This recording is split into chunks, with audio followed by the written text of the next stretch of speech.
Bonjour, donc Eric Vedelago, je suis directeur adjoint d'un ESAT, un établissement et service d'aide par le travail sur le secteur Côte d'Or à Marsanne-et-la-Côte.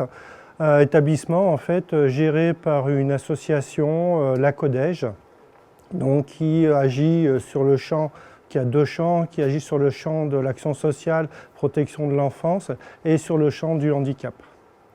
Donc établissement aujourd'hui qui accueille 230 travailleurs pour une cinquantaine de professionnels sur des activités très variées qui vont du conditionnement industriel, la menuiserie, de la métallerie, de la blanchisserie, des espaces verts et de la restauration. J'ai connu le réseau Apogée par l'APEF, puisque le premier objectif c'était de faire des économies de fonctionnement. C'est vrai qu'on est dans une logique quand même d'économie dans nos établissements. Et ils avaient donc la possibilité de nous offrir, tout en restant dans les valeurs du médico-social, des fournisseurs qui pouvaient nous proposer des choses intéressantes.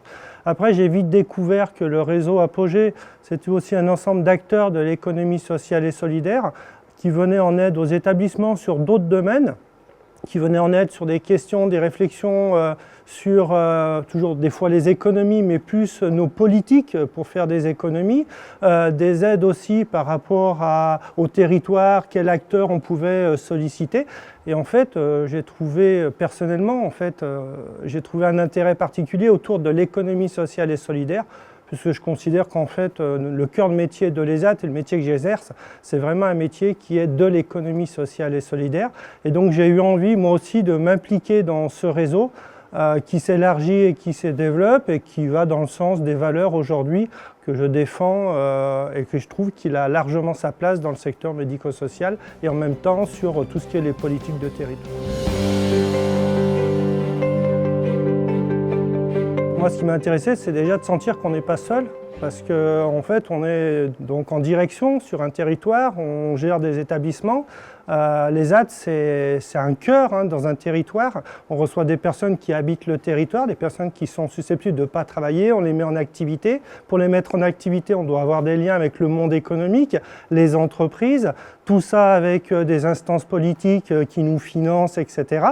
Donc en fait, toute la journée, on est baigné dans cette collaboration territoriale et en fait, j'avais besoin de voir aujourd'hui, de me sentir moins seul et d'écouter d'autres personnes qui avaient aussi des expériences à partager sur ces domaines de collaboration ou de coopération territoriale.